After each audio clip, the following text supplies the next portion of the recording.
Class में GK GS के 200 अति महत्वपूर्ण प्रश्नों को पढ़ने वाले हैं। इस क्लास में सभी टाइप्स के प्रश्नों को शामिल किया गया है जो आपके आने वाले एग्जाम्स के लिए रामबाण साबित होने वाले हैं।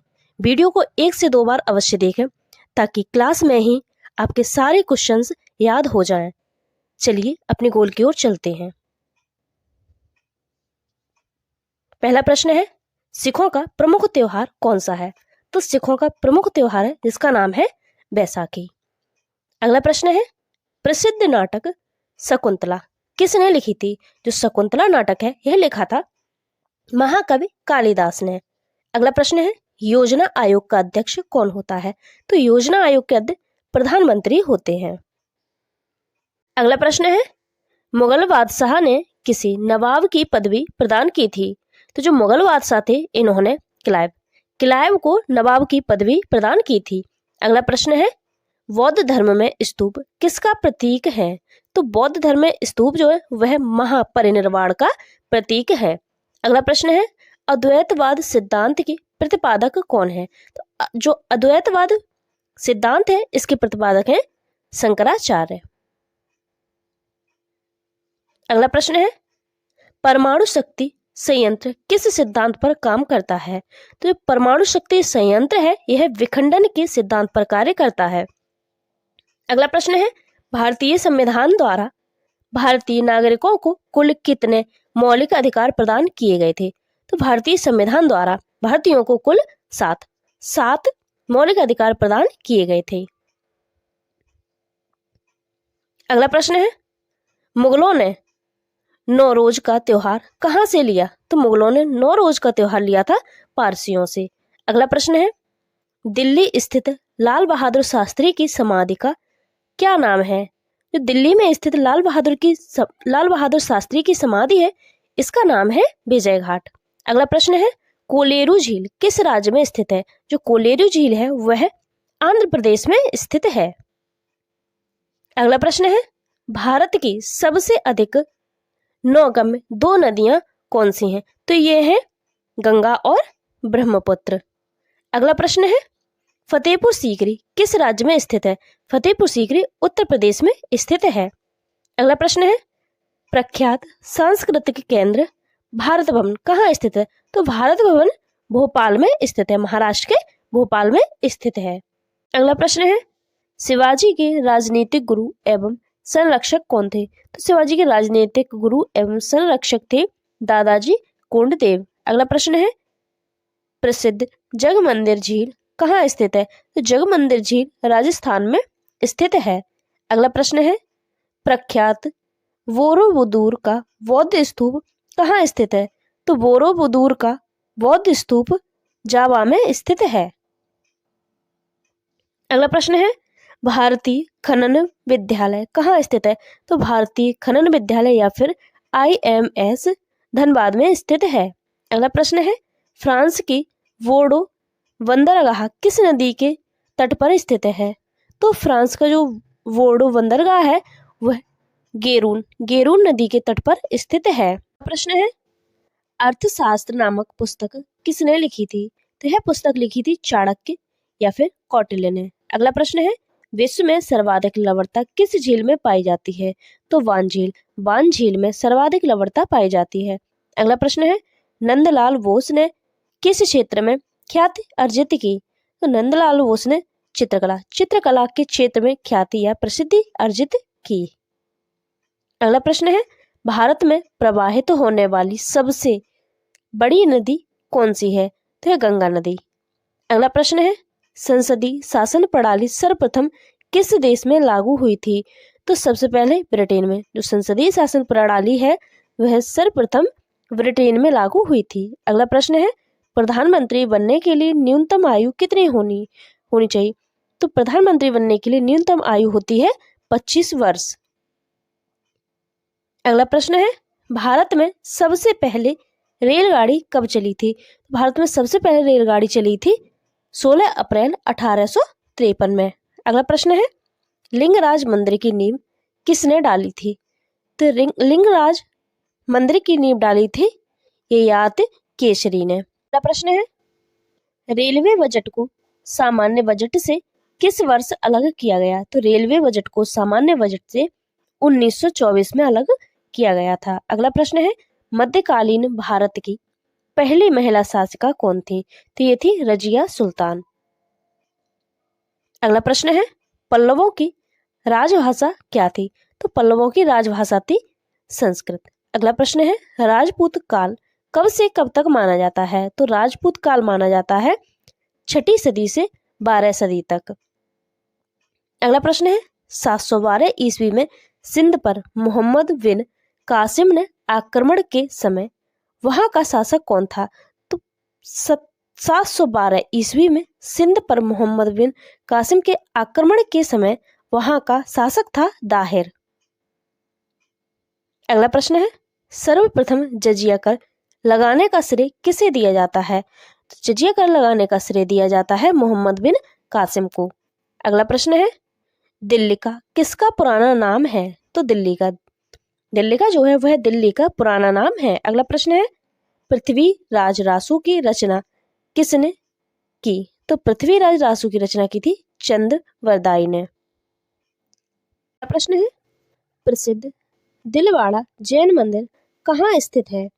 तो दिलवाड़ा जैन मंदिर माउंट आबू पर स्थित है। अगला प्रश्न है, खजुराहो में स्थित मंदिरों का निर्माण किसने करवाया? तो खजुराहो में स्थित मंदिरों का निर्माण करवाया था चंदेल शासकों ने। अगला प्रश्न है, ढाई दिन का झोपड़ा किससे संबंधित है? तो यह मस्जिद से संबंधित है। अगला प्रश्न है, महमूद गजनवी ने भारत पर कितनी बार आक्रमण किया था? तो महमूद गजनवी ने भारत पर 17 बार आक्रमण किया था। अगला प्रश्न है, सोमनाथ मंदिर पर मोहम्मद गजनवी के आक्रमण के समय गुजरात का शासक कौन था? तो सोमनाथ मंदिर पर जब मोहम्मद गौरी ने आक्रमण किया था तो उस समय गुजरात का शासक था भीमदेव। अगला प्रश्न है, मोहम्मद गजनवी का प्रसिद्ध आक्रमण कौन सा था? तो यह था सोमनाथ मंदिर पर आक्रमण। अगला प्रश्न है, मोहम्मद गजनवी ने गुजरात के प्रसिद्ध सोमनाथ मंदिर को कब लूटा था? तो मोहम्मद गजनवी ने गुजरात के प्रसिद्ध सोमनाथ मंदिर को लूटा था 1025 से 26 ईस्वी में। अगला प्रश्न है, किस नाटक के कुछ अंश अढ़ाई दिन का झोपड़ा नामक मस्जिद पर लिखे हैं? तो यह हरिकेली नाटक के कुछ अंश अढ़ाई दिन का झोपड़ा नामक मस्जिद पर लिखे हैं। अगला प्रश्न है, रानी पद्मिनी का नाम खिलजी की चित्तौड़ विजय से जोड़ा जाता है। रानी पद्मिनी किसकी पत्नी थी? तो यह राणा रतन सिंह की पत्नी थी। अगला प्रश्न है, विक्रमशिला विश्वविद्यालय की स्थापना किसने की थी? तो विक्रमशिला विश्वविद्यालय की स्थापना की थी धर्मपाल ने। अगला प्रश्न है, गीत गोविंद किसने लिखी? तो गीत गोविंद जयदेव ने लिखी थी। अगला प्रश्न है, जयदेव किसकी सभा को अलंकृत करते थे? तो यह लक्ष्मण सेन की सभा को अलंकृत करते थे। अगला प्रश्न है, अलवर के संस्थापक कौन थे? अलवर के संस्थापक थे अजय पाल। अगला प्रश्न है, किस शासक के दरबार में जैन आचार्य हेमचंद्र को संरक्षण मिला? तो है जय सिंह या फिर सिद्धराज। जय सिंह के दरबार में जैन आचार्य हेमचंद्र को संरक्षण मिला था। अगला प्रश्न है, चंदावर का युद्ध किस किस के मध्य हुआ था? तो चंद्रावर का युद्ध हुआ था जयचंद्र और मोहम्मद गौरी के बीच में। अगला प्रश्न है, किसने सोमपुर महाविहार का निर्माण कराया था? तो यह धर्मपाल ने कराया था। अगला प्रश्न है, भारत पर सर्वप्रथम अरब आक्रमण किसने किया था? तो भारत पर सबसे पहले अरब आक्रमण किया था मोहम्मद बिन कासिम ने। अगला प्रश्न है, जगन्नाथ मंदिर किस राज्य में स्थित है? तो जगन्नाथ मंदिर उड़ीसा राज्य में स्थित है। अगला प्रश्न है, कोणार्क में स्थित सूर्यदेव मंदिर के संस्थापक कौन थे?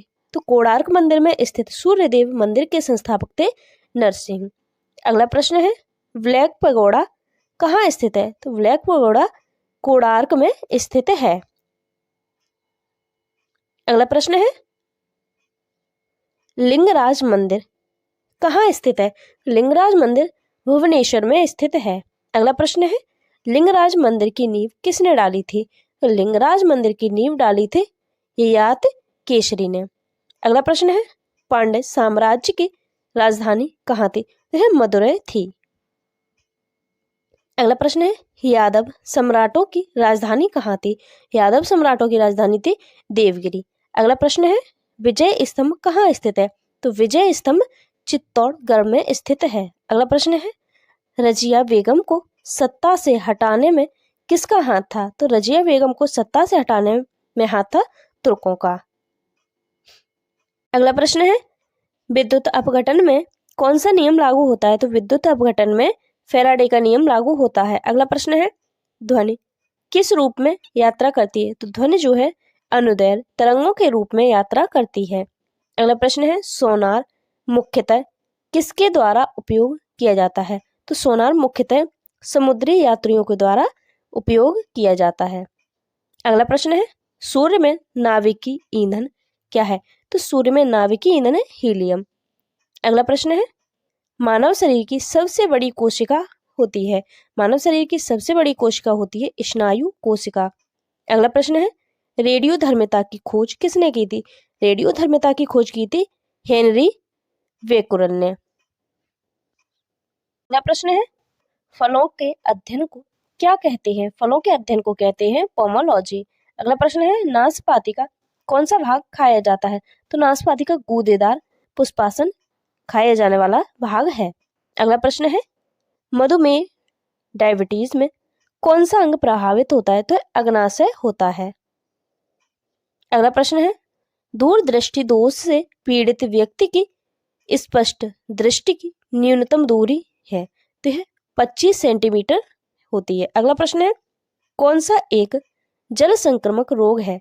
तो हैजा। हैजा जो है वह जल संक्रामक रोग होता है। अगला प्रश्न है, वायुमंडल में बादलों के तैरने का क्या कारण है? तो बादलों के तैरने का कारण है कम घनत्व। अगला प्रश्न है, ओम किसकी इकाई है? तो ओम प्रतिरोध की इकाई है। अगला प्रश्न है, वेबर किसकी इकाई है? तो वेबर जो है चुंबकीय फ्लक्स की इकाई है। अगला प्रश्न है, ध्वनि की तीव्रता मापने के लिए किस यंत्र का प्रयोग किया जाता है? ध्वनि की तीव्रता मापने के लिए ऑडियोमीटर का प्रयोग किया जाता है। अगला प्रश्न है, प्रोजीटॉन की खोज किसने की थी? तो प्रोजीटॉन की खोज की थी एंडरसन ने। अगला प्रश्न है, रेबीज के टीके की खोज किसने की थी? तो रेबीज के टीके की खोज की थी लुई पाश्चर ने। अगला प्रश्न है, वॉशिंग मशीन की कार्यप्रणाली किस सिद्धांत पर आधारित है? जो वॉशिंग मशीन की कार्यप्रणाली है वह अपकेंद्रण के सिद्धांत पर आधारित है। अगला प्रश्न है, आधुनिक आवर्त सारणी किस पर आधारित है?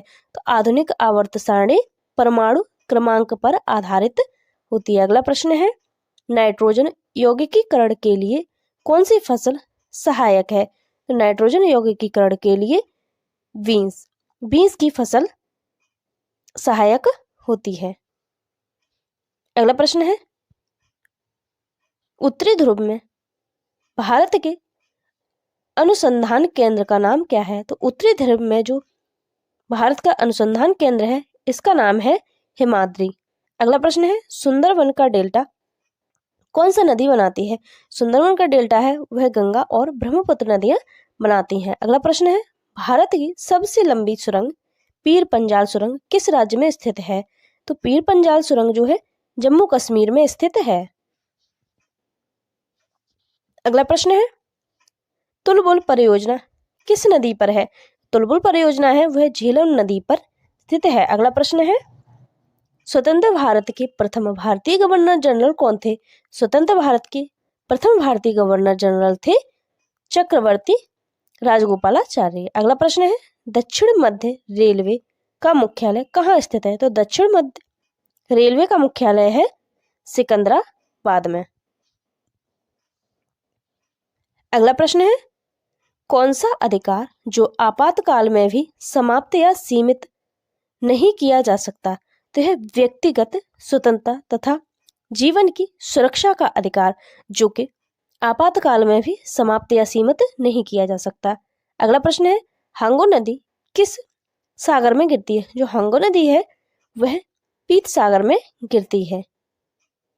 अगला प्रश्न है, संविधान के किस अनुच्छेद द्वारा राष्ट्रपति को अध्यादेश जारी करने की शक्ति प्रदान की गई है? तो अनुच्छेद 123 के द्वारा। अगला प्रश्न है, किसने सर्वप्रथम अशोक के शिलालेखों को पढ़ा? तो है जेम्स प्रिंसेप ने।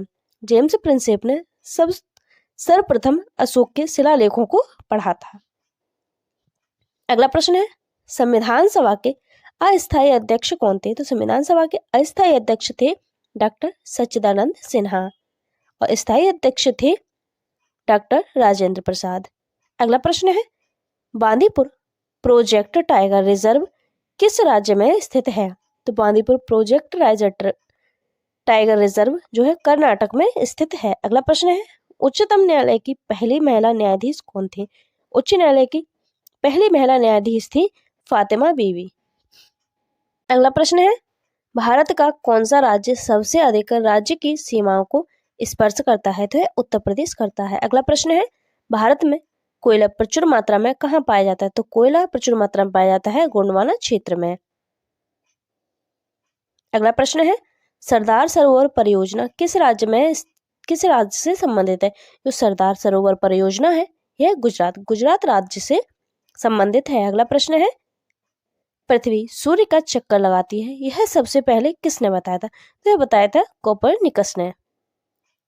अगला प्रश्न है, रणथंभौर राष्ट्रीय पार्क भारत की किस राज्य में स्थित है?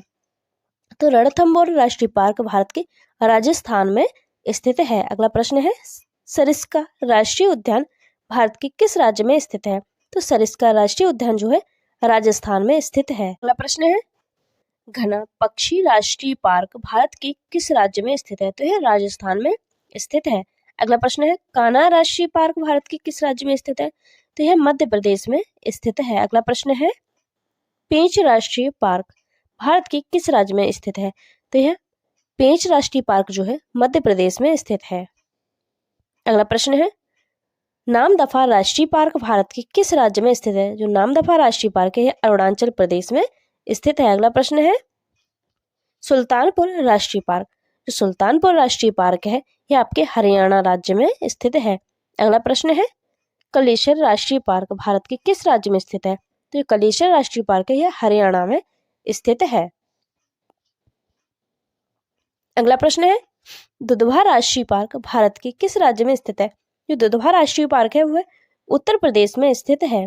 अगला प्रश्न है, वेतला राष्ट्रीय पार्क भारत के किस राज्य में स्थित है? तो वेतला राष्ट्रीय पार्क है यह झारखंड में स्थित है। अगला प्रश्न है, सिरोही राष्ट्रीय पार्क भारत के किस राज्य में स्थित है? तो सिरोही राष्ट्रीय पार्क है वह मणिपुर में स्थित है। अगला प्रश्न है, कंचनजंगा राष्ट्रीय पार्क या फिर कंचनजंगा राष्ट्रीय पार्क भारत के किस राज्य में स्थित है? कंचनजंगा राष्ट्रीय पार्क सिक्किम में स्थित है। अगला प्रश्न है, क्लाउडेड राष्ट्रीय पार्क भारत के किस राज्य में स्थित है? क्लाउडेड राष्ट्रीय पार्क त्रिपुरा में स्थित है। अगला प्रश्न है, गल्फ ऑफ मन्नार राष्ट्रीय पार्क भारत के किस राज्य में स्थित है? तो यह गल्फ ऑफ मन्नार यह राष्ट्रीय पार्क आपके तमिलनाडु में स्थित है। अगला प्रश्न है, सिमली राष्ट्रीय पार्क भारत के किस राज्य में स्थित है? तो सिमली राष्ट्रीय पार्क यहाँ उड़ीसा राज्य में स्थित है। अगला प्रश्न है, भारत की सर्वाधिक बड़ी जनजाति कौन सी है? भारत की सर्वाधिक बड़ी जनजाति है गोंड जनजाति। अगला प्रश्न है, कोलकाता किस नदी के किनारे स्थित है? जो कोलकाता है वह हुगली नदी के किनारे स्थित है। अगला प्रश्न है, पौधों में जीवन होता है यह किस भारतीय वैज्ञानिक ने बताया था? यह बताया था जगदीश चंद्र बसु ने। जगदीश चंद्र बसु ने बताया था कि पौधों में जीवन होता है। अगला प्रश्न है, मनुष्य के शरीर में कितने गुणसूत्र होते हैं? यह 23 जोड़े या 40 गुणसूत्र होते हैं। अगला प्रश्न है, डबल फॉल्ट शब्द किस खेल से संबंधित है? यह टेनिस से संबंधित है। अगला प्रश्न है, भारत छोड़ो आंदोलन कब शुरू हुआ था? जो भारत छोड़ो आंदोलन है वह 8 अगस्त 1942 में शुरू हुआ था। प्रश्न है, वायुमंडलीय दाब किस यंत्र से मापा जाता है? तो जो वायुमंडलीय दाब होता है वह बैरोमीटर द्वारा मापा जाता है। अगला प्रश्न है, अग्नि सेकंड मिसाइल किस प्रकार की मिसाइल है? जो अग्नि सेकंड मिसाइल है यह बैलिस्टिक मिसाइल है। अगला प्रश्न है, शहीद ए आजम के नाम से कौन जाने जाते हैं? तो शहीद ए आजम के नाम से जाने जाते हैं भगत सिंह। अगला प्रश्न है, किसने वर्नाकुलर प्रेस अधिनियम पारित किया था? तो वर्नाकुलर प्रेस अधिनियम लॉर्ड रिपन ने पारित किया था। अगला प्रश्न है, भारत का एकमात्र सक्रिय ज्वालामुखी कौन सा है? तो भारत का एकमात्र सक्रिय ज्वालामुखी है वेरन द्वीप। अगला प्रश्न है, संयुक्त राष्ट्र के ध्वज पर जैतून की शाखाओं का प्रतीक क्या है? तो यह शांति का प्रतीक है। अगला प्रश्न है, भारत के पहले और एकमात्र रेलवे विश्वविद्यालय का नाम क्या है? तो इसका नाम है राष्ट्रीय रेल और परिवहन संस्थान। अगला प्रश्न है, रामचरितमानस किसने लिखी? तो रामचरितमानस लिखी तुलसीदास जी ने। अगला प्रश्न है, भारत में पहली बार जनगणना कब हुई? भारत में पहली बार जनगणना हुई थी 1872 ईस्वी में।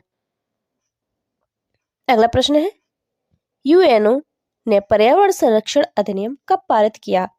तो पर्यावरण संरक्षण अधिनियम पारित किया था मार्च 1986 में।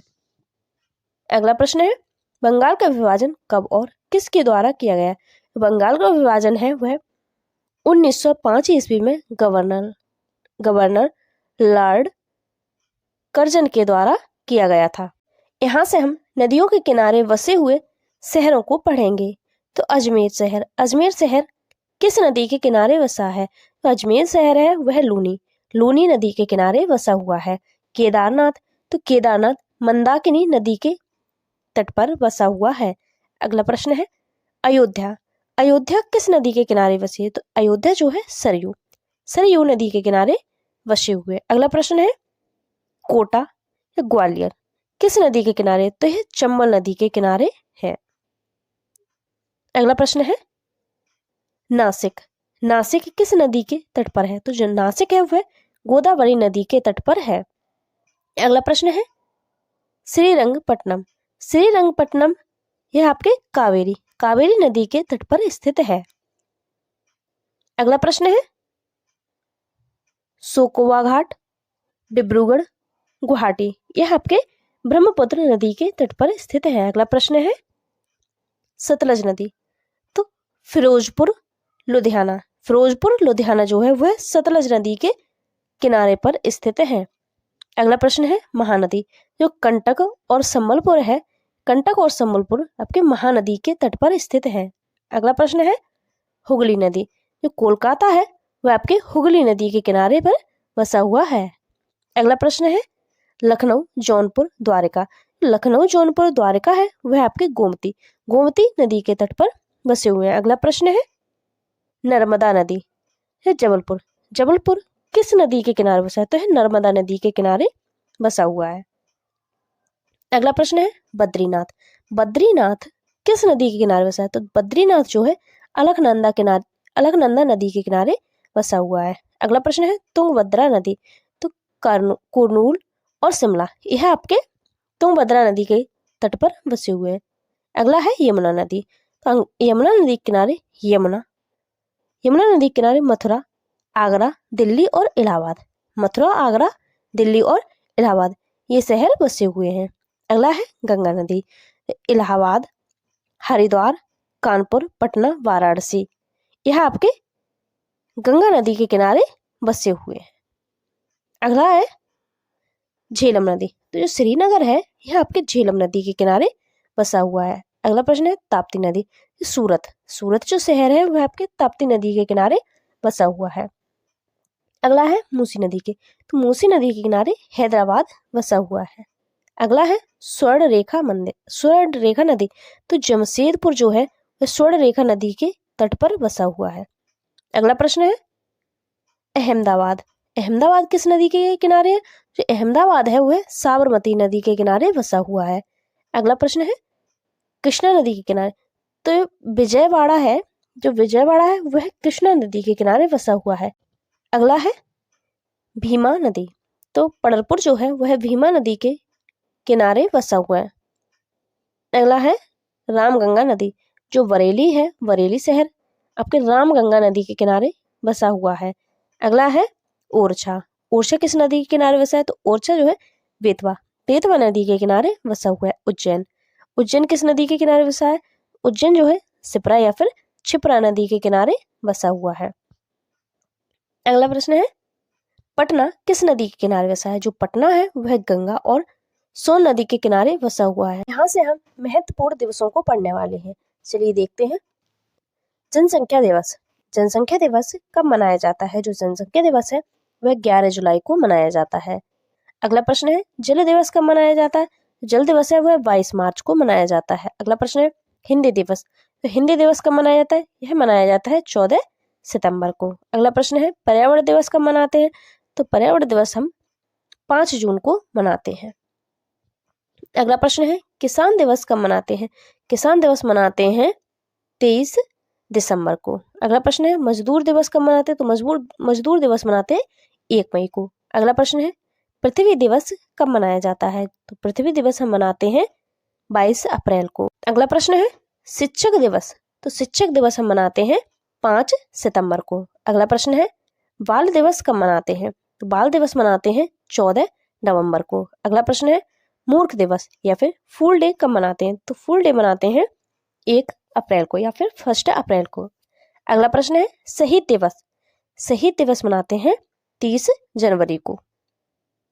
अगला प्रश्न है सुरक्षा दिवस कब मनाते हैं? तो सुरक्षा दिवस मनाते हैं 4 मार्च को। अगला प्रश्न है अंतर्राष्ट्रीय महिला दिवस, अंतर्राष्ट्रीय महिला दिवस मनाते हैं 8 मार्च को। अगला प्रश्न है विश्व स्वास्थ्य दिवस, विश्व स्वास्थ्य दिवस मनाते हैं 7 अप्रैल को। अगला प्रश्न है विश्व रेड क्रॉस दिवस, तो विश्व रेड क्रॉस दिवस मनाते हैं 8 मई को। अगला प्रश्न है विश्व रक्तदान दिवस कब मनाते हैं? विश्व रक्तदान दिवस मनाते हैं 15 जून को। अगला प्रश्न है विश्व योग दिवस कब मनाते हैं? विश्व योग दिवस मनाते हैं 21 जून को। अगला प्रश्न है अंतर्राष्ट्रीय खेल दिवस, अंतर्राष्ट्रीय खेल दिवस हम मनाते हैं 29 अगस्त को। अगला प्रश्न है विश्व साक्षरता दिवस, विश्व साक्षरता दिवस हम मनाते हैं 8 सितंबर को। अगला प्रश्न है गांधी जयंती और लाल बहादुर शास्त्री जयंती कब मनाते हैं? तो हम मनाते हैं 2 अक्टूबर को। अगला प्रश्न है वायुसेना दिवस कब मनाते हैं? तो वायुसेना दिवस मनाते हैं 8 अक्टूबर को। अगला प्रश्न है विश्व एड्स दिवस कब मनाते हैं? तो विश्व एड्स दिवस मनाते हैं 1 दिसंबर को। अगला प्रश्न है नौसेना दिवस कब मनाते हैं? नौसेना दिवस मनाते हैं 4 दिसंबर को। अगला प्रश्न है थल सेना दिवस, थल सेना दिवस हम मनाते हैं 15 जनवरी को। अगला प्रश्न है गणतंत्र दिवस कब मनाते हैं? गणतंत्र दिवस हम मनाते हैं 26 जनवरी को। अगला प्रश्न है स्वतंत्रता दिवस कब मनाते हैं? हम स्वतंत्रता दिवस मनाते हैं 15 अगस्त को। अगला प्रश्न है मानव अधिकार दिवस कब मनाया जाता है? तो मानव अधिकार दिवस हम मनाते हैं 10 दिसंबर को। अगला प्रश्न है क्रिसमस डे, क्रिसमस डे हम मनाते हैं 25 दिसंबर को। अगला प्रश्न है शिक्षक दिवस हम कब मनाते हैं? शिक्षक दिवस मनाते हैं 5 सितंबर को। अगला प्रश्न है अंतर्राष्ट्रीय साक्षरता दिवस, अंतर्राष्ट्रीय साक्षरता दिवस है यह मनाते हैं 8 सितंबर को। अगला प्रश्न है अभियंता दिवस या फिर इंजीनियरिंग डे, तो यह मनाते हैं 15 सितंबर को। अगला प्रश्न है ओजोन परत संरक्षण दिवस, ओजोन परत संरक्षण दिवस मनाते हैं 16 सितंबर को। अगला प्रश्न है विश्व शांति दिवस, तो विश्व शांति दिवस हम मनाते हैं 21 सितंबर को। वीडियो अच्छी लगी हो तो लाइक करें, चैनल को सब्सक्राइब करें। Thank you for watching.